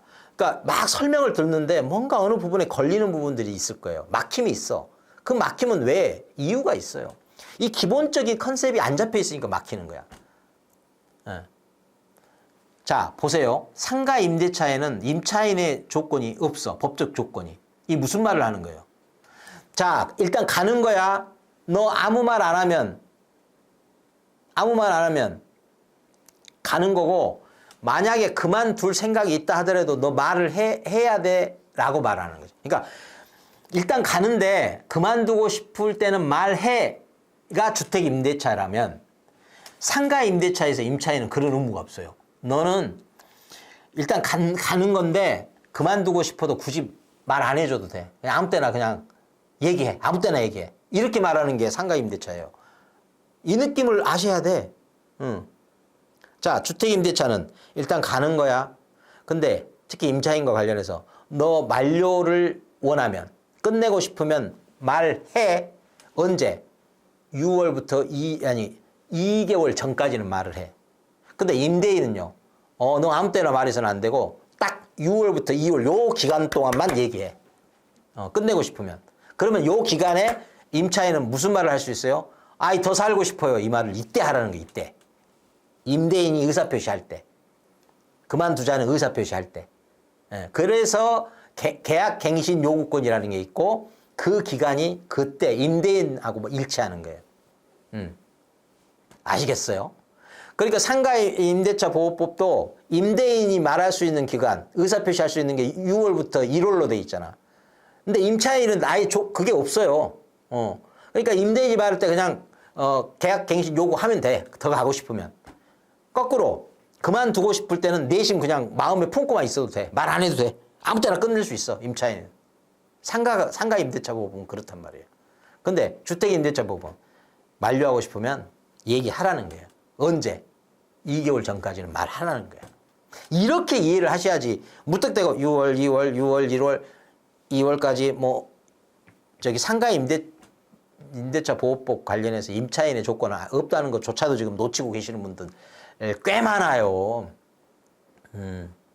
이 단순히 암기의 문제가 아니고 지금 우리가 실제로 살아가는 현장과 연결되는 거 아니에요. 근데 이게 이렇게 다 그 시험 공부하고도 중개사, 공인중개사 합격하고도요, 현장에서 제대로 설명해 주는 공인중개사 찾기 힘들대요.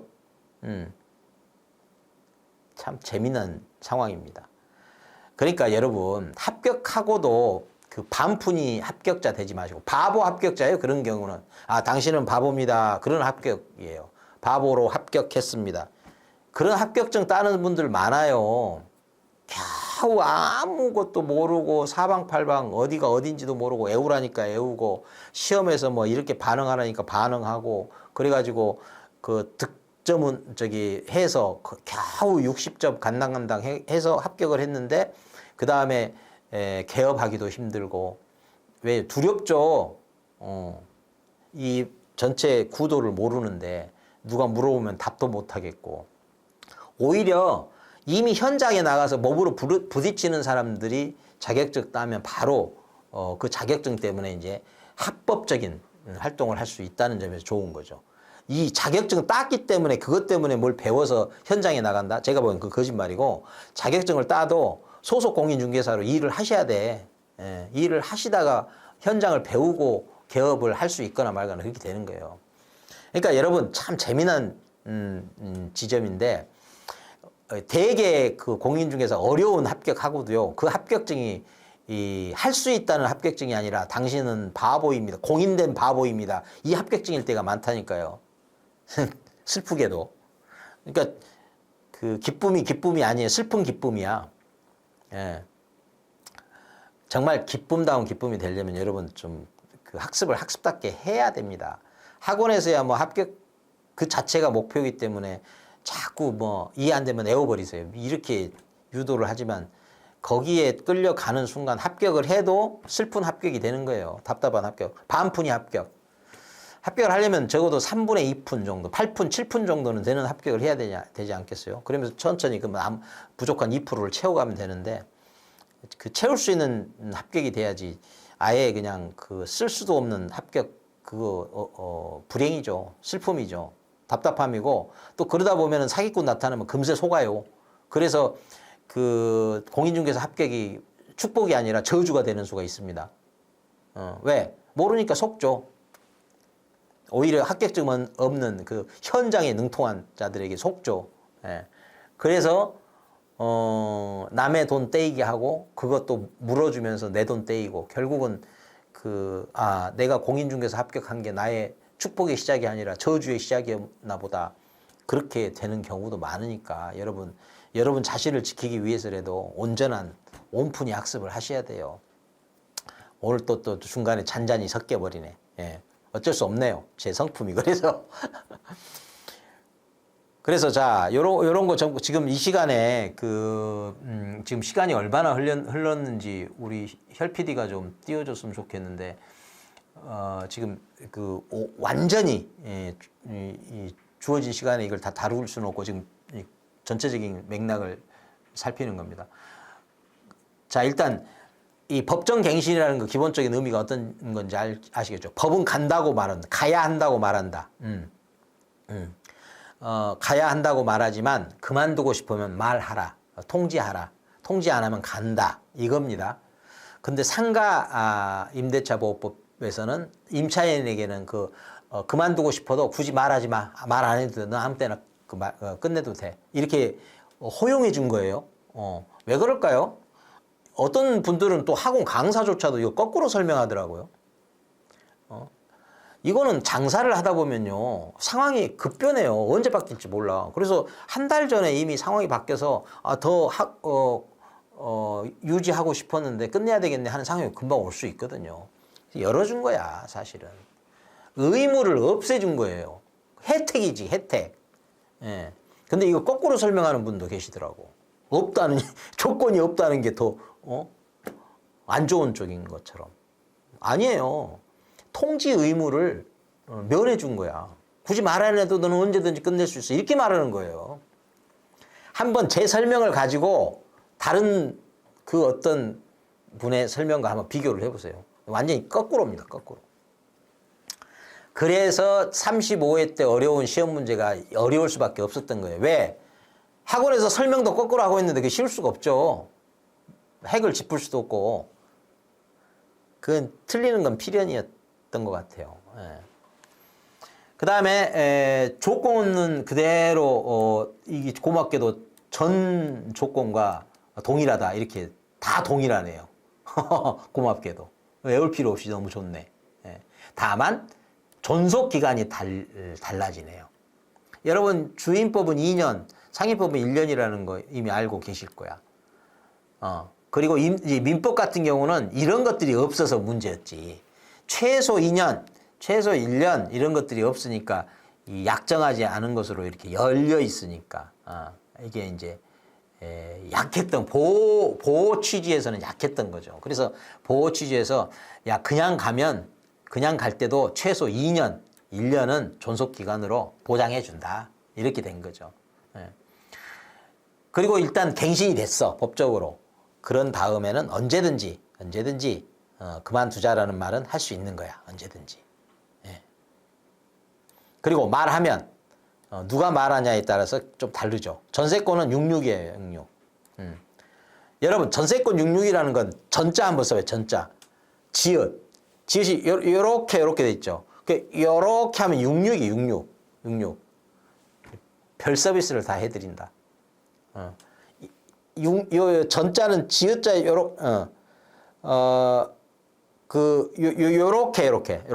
요 6월 요거 좀 연상하면 안 잊혀질 거야. 전세. 지상권은 해당 없다 그랬어요. 아예 애초부터. 전세권만 이렇게 66. 요래는 뭐 너무 좋죠. 그리고 주임법, 상해법은 이미 이 짜증날 정도로 많이 접했을 거예요. 그래서 하나는 임차인만 오로지 끝낼 수 있다. 법정갱신 이후에. 그래서 둘 다 3월. 이 부분이잖아요. 전세권만 6월. 임대인, 임차인 이렇게 돼 있고. 임대차 경우는 임대인, 임차인 둘 다 있는데, 요게 임차인의 경우는, 끝내고 싶을 때 말을 하면 바로 1개월 만에 소멸을 하는 걸로 좀 짧게 잡아준 거야. 임차인 쪽에. 임대인 쪽은, 집 없는 사람이 집 구하려면 6개월은, 보장해줘야 집을 구해 나갈 거 아닙니까? 나가겠다는 사람은 1개월만, 그러니까 나가겠다는 사람이 그러니까 나가겠다고 하면 임대인은 돈 챙겨줘야 될 거 아니에요. 그 시간을 1개월 중에 1개월 정도. 그런 의미입니다. 그래서 그냥 민법에서 임대차는 임대인과 임차인이 좀 달리, 요건 일종의 배려는 배려야. 법이라는 게 애초에 약자 보호라는 기본이 깔려 있잖아요. 근데 그게 보호한다고 했는데 보호가 너무 약한 거야. 그래서 특별법이 또 생긴 거죠. 특별법에서는 아예 그냥 법정 갱신 되면 임대인한테는 너 끝낼 수도 없어. 이렇게 돼버린 거고, 임차인들에게만 너 끝내고 싶으면 얘기해. 언제라도, 그것도 언제라도. 말하면 3개월 후에는 이제 소멸되는 거야. 3개월 동안 끝내겠다고 했으니까 나가야 돼. 집 구해서 나가야 돼. 이렇게 되는 거죠. 건물 구해서 나가야 돼. 그 시간 얼마 정도예요? 3개월.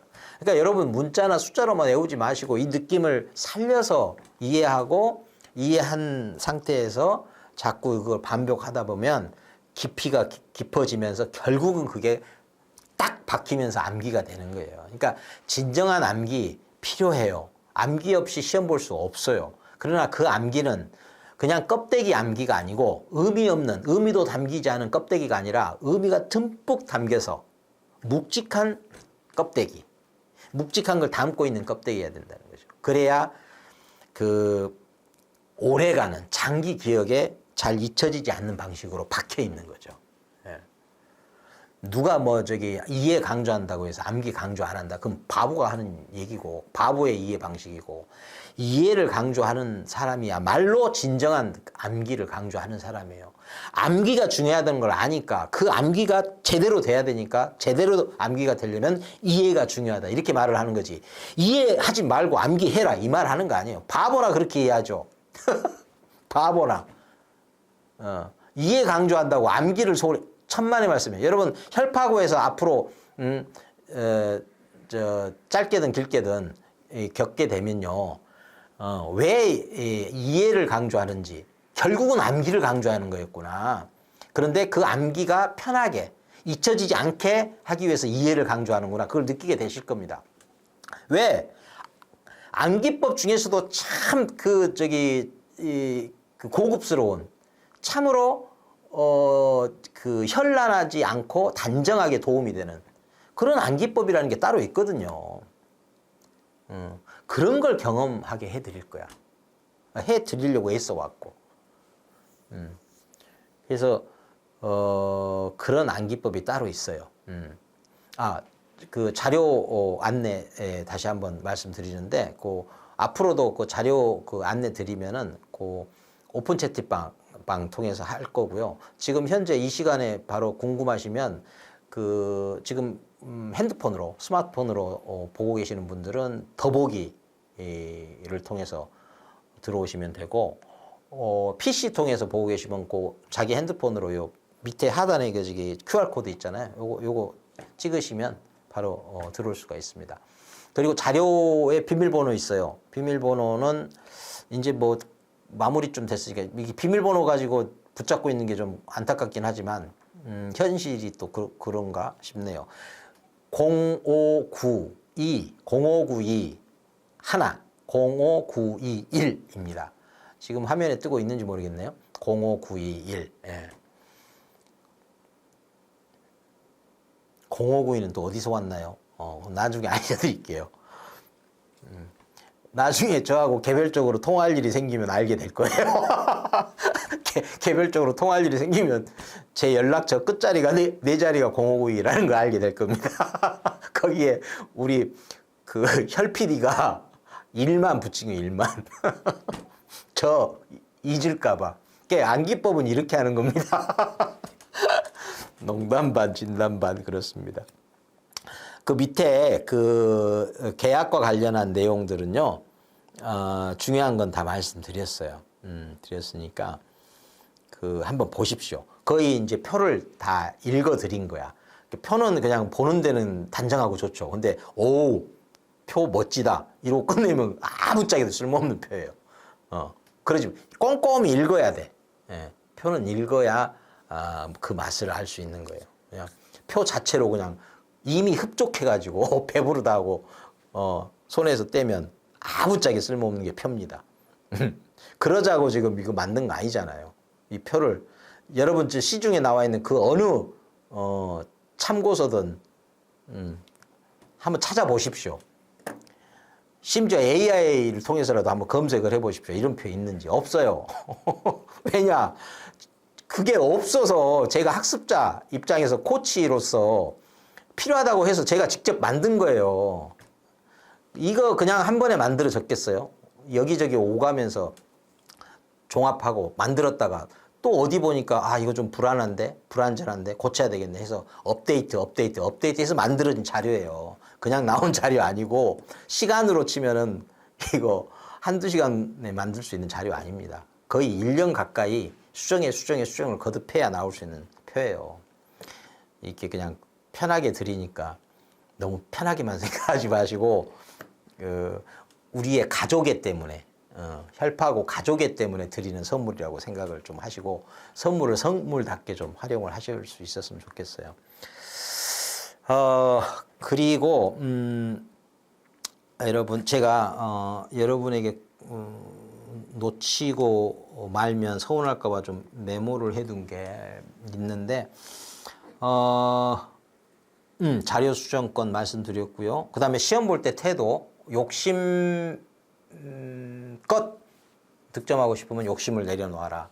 그래서 내가 지금 공부했던 것만 맞춰도 그만이다. 또 공부했던 게 합격점에 못 이르는 게 너무 뻔할 만큼 나는 공부를 한 게 없다 그러면 딱 그 마음으로 시험을 보세요. 그러면 최소 몇 문제는 내가 확실히 아는 게 있으면 그것부터 OMR에 옮겨놓고 나머지는 그냥 욕심 부리지 말고 그런 생각으로 하라니까요. 5개 문항, 8문항씩은 정답이 배치돼 있다. 이거 잊지 마십시오. 근데 내가 확실히 맞춘 개수가 올라가면 올라갈수록 물론 이제 그러면서 그냥 거저먹는 문항수가 좀 줄기는 하지만 여튼 그런 게 있다라는 거 참고하시고 또 그 말씀 또 다시 한번 되새기셔야 돼요. 4개 낯선 문장은 정답이 될 가능성이 그러니까 낯설기 때문에 정답일 수도 있고 낯설기 때문에 정답이 아닐 수도 있는 게 요점. 그리고 대개는 4개 익숙한 문장이 답이 될 가능성이 높다. 그 익숙한 것이 혹시 틀리게 진술되어 있는지 보라. 이제 이런 점들. 그리고 또 반복적이지만 이렇게 저렇게 겪어보면요. 끝나는 5분 남겨두고 또는 10분 남겨두고 OMR 표시한다. 왜? 고칠 수도 있으니까. 제가 보기에는 현실적으로 그 별로 안 좋은 것 같아요. 이거는 여러분 스타일대로 가는 건데, 한 가지 제가 늘 이렇게 해보라고 권하는 것은, 오히려 한 문항 풀면 OMR에 그 번호 몇 번 몇 해서 딱 집어넣는 거. 그게 오히려 확실하고 실수도 없고, 시험 시간이 모자라면 일단 지금 그 표시된 거 딱 OMR만 보고 어느 문항이 제일 개수가 적은가 해서 마지막 처리해버리면 그걸로 깔끔하더라고요.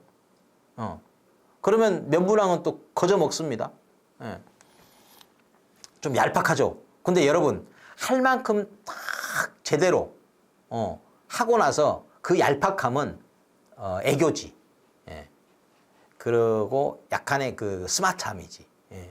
그런 거니까 그 너무 고상하게만 끝까지 인생을 살라고 하지 말고, 그런 때는 약간 얄팍함이 필요한 거예요. 네, 그 법정갱신. 그 사실은 제가 요거 말고도 점심시간 배고프시겠네. 예. 잠깐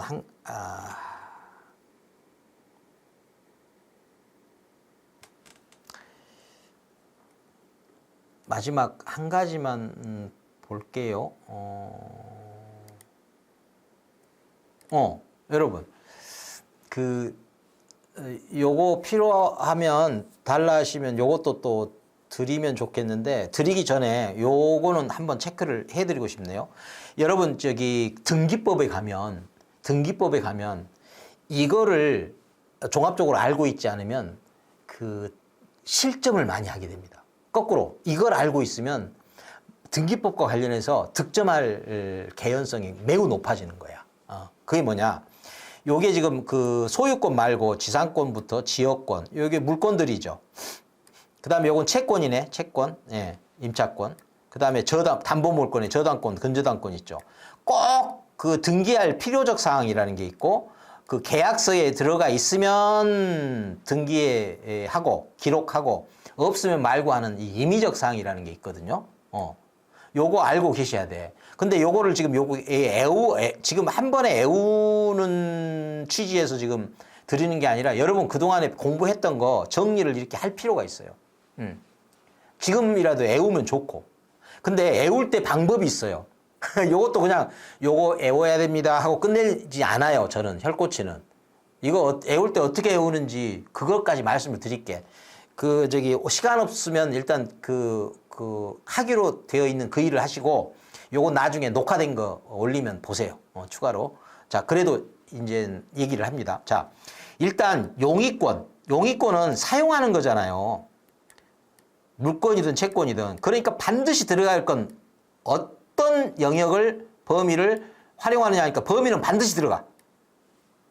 당연한 거야. 애울 일 아니겠죠. 그러면서 조금씩 달라지는 거야. 그러니까 이건 용의권, 사용하는 거야. 부분적으로. 근데 저당권은요, 전체를 잡는 거예요. 전체를. 부분을 잡지 않아요. 전체를 잡는 거야. 그러니까 범위는 안 나타나. 얼마를 빚졌는지, 내가 받을 돈이 얼마인지만 표시를 해. 채권에 가고, 채권 최고에. 그 다음에 갚을놈. 죄송합니다. 갚을놈 표시하는 거. 요게 필수야. 애울 거 아니겠죠. 저당권이니까 그런 거야. 저당권이니까. 근데 용의권. 어디서부터 어디까지 사용할래? 어디서부터 어디까지만 사용해? 라고 범위를 말해줘야 돼. 그런데 돈을 줘야 되는 전세권이나 임차권. 전세권은 전세금이 필수죠. 임차권은 차임이 필수죠. 그럴 때는 범위 플러스 돈. 지상권이나 지역권은 범위 표시 다음에 돈이 등장할 이유가 없어. 돈은 그냥 임의적 사항이야. 중요한 건, 야, 그 땅 왜 쓰려고 그래? 요게 필요해. 목적. 수목, 집, 뭐를 소유하려고 하는 거야? 지역권, 뭘 위해서 지금 필요한 내 땅이야? 요역지가 있고 승역지가 있죠? 요역지는 뭐예요? 땅이 필요해. 요거죠. 승역지는요? 알았어. 승낙하는 쪽. 승낙하는 쪽 승역지.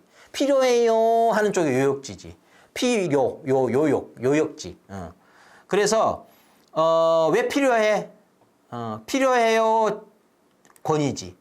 예. 사용해요 권이지. 근데 요 돈과 연관된 건 각각의 그 해당되는 전세금과 차임이고, 요 용역권 두 개는 범위와 함께 돈이 아니라 뭐예요? 왜 필요한지 목적. 그 다음에 요역지는 지역권은 요역지. 이 필요로 하는 요역지가 추가로 지역권이니까 요역지가 표시가 된다는 거예요. 왜냐하면 왜 여기 승역지가 아니고 요역지인지 아시죠? 몰라요? 그 지역권 요 등기는 여기 승역지가 있고 요역지가 있으면 이 허락해주는 쪽에 등기가 되는 거야. 그 땅에 해당하는 등기 기록에. 그러면 이 허락해주는 쪽은 어디에서 필요로 해서 이 땅을 허락해주는 거냐 해서 그 필요로 하는 그 땅을 표시해 주는 거야. 그 요역지 표시를 하는 거예요. 그러니까 기록은 어디에 된다고요? 승역지에. 허락해주는 쪽에 설정되는 거야. 그리고 그때 그 범위하고 무슨 목적인지 왜 필요한지 목적하고, 그 다음에 이 목적으로 필요로 하는 그 땅이 어디에 있는 땅인지 요역지 이렇게 되는 거예요. 이게 애울 일 아니에요. 그냥 이렇게 전체의 맥락, 상황, 정황 이런 걸 알면 그냥 애워지는 거야. 예. 그리고 공부를 공부답게 하면요 이게 애워지는 걸 느끼게 돼 있어요. 그리고 이제 관련된 것들 계약서에 좀 들어가는 게 있으면 특히 기간 언제부터 언제까지 이런 것들은 다 그 임의적 사항으로 들어가는 것들이에요. 요 기간.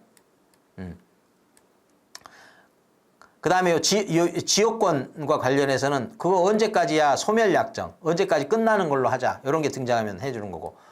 근데 여기 이게 중요합니다 여러분.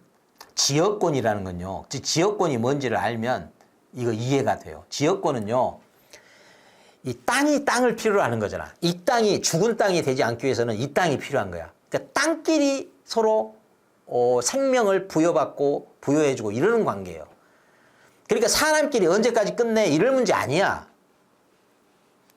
그냥 땅이 필요하면 그냥 가는 거야. 그러니까 요점만 주목을 하면 요역지 이 말 자체가 지금 땅을 필요로 한다. 누가? 사람이기 전에 땅이 필요한 거예요. 땅을 필요로 하는 거야. 그래서 존속기간이 의미 없어. 지료? 사람 이전에 땅을 필요로 한다니까요. 그게 누구 땅이냐 이게 중요한 게 아니야. 그래서 어떤 사람이 그 땅에 대해서 무슨 책임을 먼저 지는 게 아니야. 땅을 필요로 해서 땅끼리 이 인연을 맺는 거야. 생명을 주고 받는 거야. 이렇게 이해를 하면 이 지료라는 것이 필수 항목이 아니라 임의적 항목이 된다는 것을 느낌적으로 받아들일 수가 있는 거죠. 그게 애워지는 거지. 그리고 이게 시험 문제에 너무너무 잘 등장을 하고요. 요번에도 또 등장하지 않을까? 생각이 들고요. 요건 또 왜 나타날까요? 위약금, 배상금. 여러분, 전세권과 지상권의 차이를 알면 금세 또 느낄 수가 있어요. 지상권은요, 어떤 거예요? 다 허용해 주는 거야. 지상권을 딱 주는 순간 그 지상권자는 남한테 넘길 수도 있어. 그리고 또 이 지상권을 준 사람이 설정해 준 설정자죠. 너 넘기지 마 이렇게 말할 수도 없어. 전적으로 지상의 권리를 주는 거야. 최고의 맥스 권리를 주는 거야. 근데 전세권은 물권이니까 지가 남한테 넘길 수는 있어. 넘길 수는 있는데 이 전세권을 설정해 준 사람이 넘기지 마 이건 못해.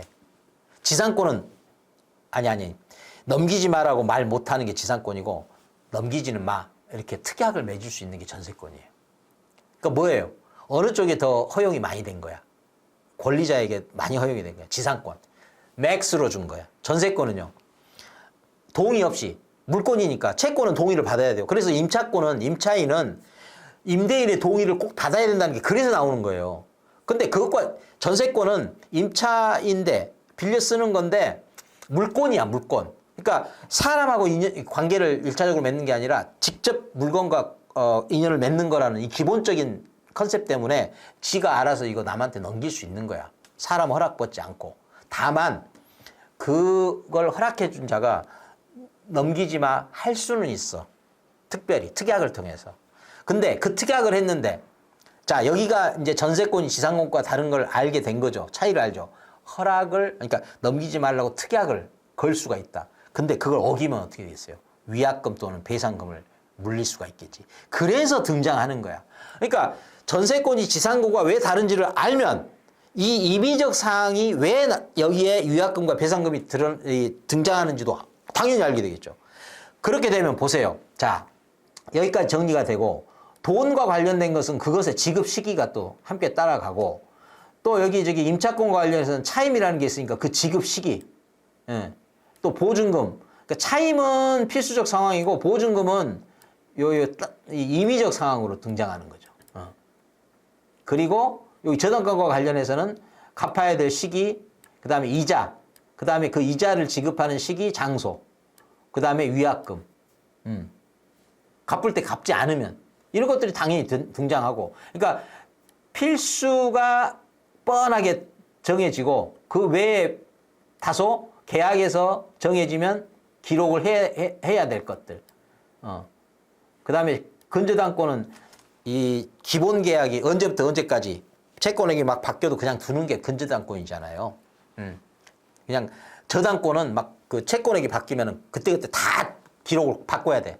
그거를 극복하기 위해서 근저당권이 필요한 거잖아. 여기서부터 여기까지 일정 기간 동안은 채권액이 바뀌어도 그냥 일단 지켜볼 거야. 그래놓고 어느 기간이 가면 확정을 시켜. 얼마. 그때부터 이제 저당권하고 같아지는 거죠. 그러면 이제 이 근저당권에는 이렇게 기간이라는 게 등장을 할 수밖에 없지. 단 저당권과는 달리 이런 것들을 안정한 거지. 안정하고 변제기, 이자 이런 것들 안정하고 기간만 의미가 있는 요게 근저당권. 그러니까 요 권리 자체의 기본을 알면 이런 것들이 따라 붙는 거예요. 이 따라 붙는 것이 자연스럽게 따라 붙는다는 것을 느낌과 함께 짚어보면 암기는 되지 않을 수가 없게 되는 거예요. 이거 한 번에는 안 된다고 하면 두 번, 세 번 하면 그 이후에는 잊혀지지 않을 거야. 이런 게 진정한 암기인 거예요. 혈파고 식의 암기법이에요. 이런 암기를 강조하자고 이해를 강조하는 거지. 이 암기조차 하지 말라고 이해를 강조하는 게 아니라는 거. 꼭 기억해 주시고 널리 알려주세요. 공부다운 공부 해와서 학원에서 하는 공부는 도저히 적응 못한다는 주변에 단 한 명이라도 있으면 너야말로 진정한 학습자구나. 그래서 그 사람을 이쪽으로 끌고 오시기 바랍니다. 그 사람 절대 고마움 잊지 않을 거예요. 그러면서 우선 좋으면 여러분부터 구독, 좋아요. 또 필요하면 우리 저기 그 공개해도 언급해도 되겠죠. 하미나이 님처럼 막혀요. 도움 주세요. 이렇게 라이브 또 한번 부탁해요. 이런 말씀을 주세요. 저는 약간 부담은 됐지만 기쁜 부담이었어요. 즐거운 부담이었어요. 하미나이 님이 여러모로 요즘 저에게 어떤 충전의 에너지가 되고 있습니다. 너무 하미나이 님 고마워요. 예. 자꾸 연락 주세요. 요번에 합격해버리면 좋겠지만 혹여라도 본인 스스로 요번엔 1차만 좀 도전해 볼 수밖에 없을 것 같아요. 말씀도 하셨기 때문에 드리는 말씀인데 그거 너무 급하게 생각하지 마십시오. 제대로 된 공부는 투자할 때는 좀 길어 보여도요. 투자하고 나면 아깝지 않은 시간입니다. 오히려 억지로 꾹꾹 억지스럽게 반푼이 합격을 하면요. 그 다음 미래와 장래가 없는 거예요. 허망해지는 거야. 그거보다는 요번에는 1차. 법적으로도 지금 2년에 걸쳐서 하게 돼 있잖아요. 1차, 2차. 그걸 막 동차하면서 바보를 만들어가면서 억지스럽게 요구를 하니까 사람들이 다 바보가 돼가는 거죠. 정상적인 거를 감안해서 정상적인 기간을 설정하고 2년에 합격하라고 한 것을 동차에 하려고 하니 그거 말이 안 되는 거죠. 동차에 하는 건 애초에 말이 안 되는 거예요. 그걸 뭐 3개월 하고 합격했어요. 2개월 하고 합격했어요. 그런 말에 속지 마십시오. 설령 그게 사실이라도 그건 제대로 된 우리 혈 코치님이 하미나이 님이, 도움이 되었습니다. 하여튼 인사성도 밝으셔, 우리 하미나이 님은. 하여튼 늘 시작이 그러했던 우리 하미나이 님처럼 응원 많이 해주시면 더 힘내서 여러분, 마음속에 푹 깊이 박힐 수 있는 내용으로 또 늘 찾아뵙겠습니다. 여러분. 혹시 마지막에, 여튼 지금 이 시간까지 계시니까 댓글로 질문 있으면 혹시 모르는데, 질문을 하세요. 그러면 우리 혈 PD님이 전달해 주시면 제가 답변을 드릴게요. 지금 당장 아니래도, 저기 오픈 채팅 통해서, 질의 주시면, 답변 드리겠고요. 시험 너무 급한 마음으로 하지 마세요. 급하게 어거지로 해봐야 큰 도움 안 됩니다. 길게 보면. 그러니까 제가 그랬죠. 욕심껏 한껏 득점하고 싶으면 욕심을 버려라. 그리고 정상 상태의 정신을 유지하셔야 됩니다. 그래야 인생이 이 합격 때문에 축복의 꽃길이 되는 거지, 어거지로 해서는 언제 그게 저주의 시작일지 몰라요. 정말 근거 없는 어떤 궁색한 조언의 말씀이 아니라 정말 그러합니다. 여러분 화이팅! 감사합니다. 또 뵐게요.